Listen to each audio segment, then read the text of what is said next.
बिस्मिल्लाहिर्रहमानिर्रहीम। उर्दू लाइव के मोअज़्ज़िज़ दोस्तों, मैं हूँ ज़ुबैर अली ज़ेबी और आप देखने और सुनने वालों को अस्सलाम वालेकुम। नाज़रीन ग्रामी, क्या आप जानते हैं कि दौरान अज़ान वॉशरूम जाने से घर में कौन सा अज़ाब आता है? अगर नहीं जानते हो तो ये वीडियो पूरा देखें और अगली बार जाने से पहले हुज़ूर पाक सल्लल्लाहु अलैहि वसल्लम का यह फरमान सुन लें। आज हम आपको एक ऐसे सवाल के बारे में बताने वाले हैं जो आम तौर पर हर किसी के जहन में गर्दिश करता है, क्योंकि ये सवाल ऐसा है जो हमारी रोज़मर्रा ज़िंदगी से मुतल्लिक है और दिन में 5 मरतबा हमारे जहन में उठता है। सवाल ये है, क्या अज़ान के वक्त बैतुल खला जाना दुरुस्त है कि नहीं? यह ऐसा सवाल है कि जिसके बारे में अक्सर लोग सवाल करते रहते हैं, इसलिए हमने इस्लामी तनाज़रे में इसका जवाब बताएं।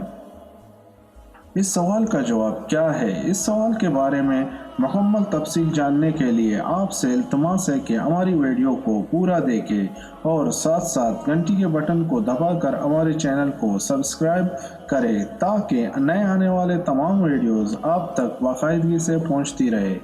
प्यारे दोस्तों, हम आपको ये भी बताते हैं कि अज़ान के वक्त बैतुल खला जाना कैसा है, लेकिन इससे पहले आपको अज़ान सुनने की ताकीद और इसमें मिलने वाले सवाब के बारे में बताते हैं। इस हवाले से एक रवायत में रसूलुल्लाह सल्लल्लाहु अलैहि वसल्लम मर्दों और औरतों के सफ़ों के दरमियान खड़े हुए और फरमाया कि ऐ औरतों की जमात, जब तुम इस अबशी के अज़ान और अकामत सुनो तो तुम भी इसकी तरह कहना, क्योंकि हर लफ्ज़ के बदले तुम्हारे हज़ार हज़ार दर्जे बुलंद किए जाएंगे।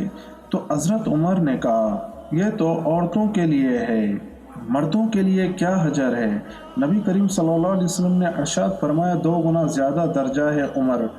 फिर आप सल्लल्लाहु अलैहि वसल्लम ने औरतों की तरफ मुतवज्जह हुए और फरमाया, अगर कोई औरत अपने शौहर का हक अदा करती है और इसकी अतात करती है, इसका हक अदा करती है, इसकी अच्छाई बयान करती है और अपने नफ्स और इसके माल में खयानत नहीं करती, तो जन्नत में इसके और शोदा के दरमियान सिर्फ 1 दर्जे का फ़र्क होगा।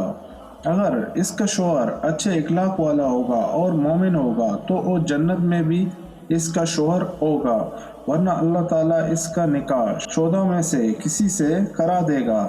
कितनी बड़ी फजीलत है अज़ान सुनने और इस अज़ान का जवाब देने की।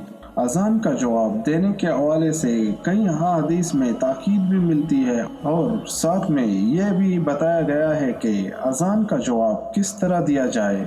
इस हवाले से आपको एक और हदीस बताते हैं कि जिसमें वो ख़ास कलमात बताए गए हैं जिसके पढ़ने से अल्लाह पाक इंसान के तमाम गुनाह माफ़ कर देता है।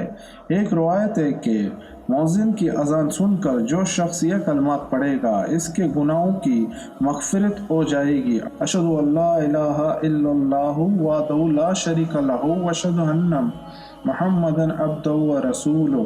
दोस्तों, कितनी आसान कलमात है जिनको याद करने से और अज़ान के वक्त दोहराने से अल्लाह पाक इंसान की तमाम गुनाह की मग़फ़िरत फरमा देते हैं। जज़ाकल्लाह। प्यारे दोस्तों, क्या आप जादू पे यकीन रखते हैं और क्या आपको इस दज्जाली फितना जादू करने वाले आमिलों पे भरोसा है? और बेशक अल्लाह पाक ने लानत भेजा है ऐसे इंसानों पे जो कि दूसरों पे जादू करते हैं, और अल्हम्दुलिल्लाह अल्लाह पाक ने इस खबीस चीज़ की तोड़ भी कुरान पाक में इरशाद फरमाया है। नाज़रीन ग्रामी, जादू के ज़रिए अगर किसी का रिस्क कारोबार बांध दिया गया हो तो सिर्फ 3 मिनट में ये वजीफ़ा करके खुद तोड़ करे।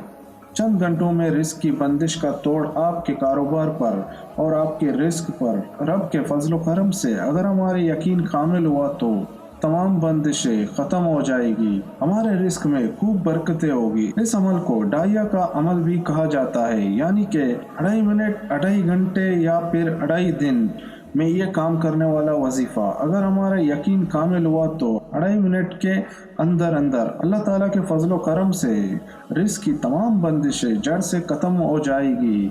अमल की तरकीब तवज्जो से सुनते हैं। जो है बाप चंद मिनटों के अंदर रिस्क की बंदिश का खात्मा हो जाए तो इनको चाहिए इस अमल को करने से पहले کچھ نہ کچھ صدقہ کرے۔ صدقہ کرنے کے بعد پھر آپ نے اس عمل کو کرنا ہے، اول و آخر 3 مرتبہ درود ابراہیمی پڑھنا ہے۔ پھر آپ نے لا الہ الا اللہ یرزق من یشاء بغیر حساب یہ کلمہ آپ نے 712 مرتبہ پڑھنا ہے۔ پھر استغفر اللہ یہ کلمہ 313 مرتبہ پڑھنا ہے۔ پھر آپ نے آخر میں 3 مرتبہ آپ صلی اللہ علیہ وسلم پر درود ابراہیمی پڑھنا ہے۔ یہ کتنے دنوں تک عمل لگاتار کرنا ہے؟ یہ عمل بہت ہی طاقتور عمل ہے، آپ نے پورا یقین کے ساتھ پوری توجہ کے ساتھ کرنا ہے، چند گھنٹوں میں ہی ہمارا کام بن جائے گا۔ اس عمل کو 21 دن تک لازمی کرنا ہے، انشاءاللہ امید ہے کہ ہمارا کام 72 گھنٹوں میں ہی ہو جائے گا۔ اگر ہمارا کام چند گھنٹوں میں ہو جاتا ہے تو پھر بھی آپ نے 21 دن تک لازمی کر لینا ہے تاکہ ہر طرح کی بندش لازمی ختم ہو جائے۔ اللہ پاک سے یہ بھی دعا کرنی ہے جتنے بھی جو لوگ دوسروں سے حسد کر کے جادو ٹونے سے کرواتے ہیں، اللہ تعالیٰ انہیں ہدایت عطا فرمائے۔ جزاک اللہ۔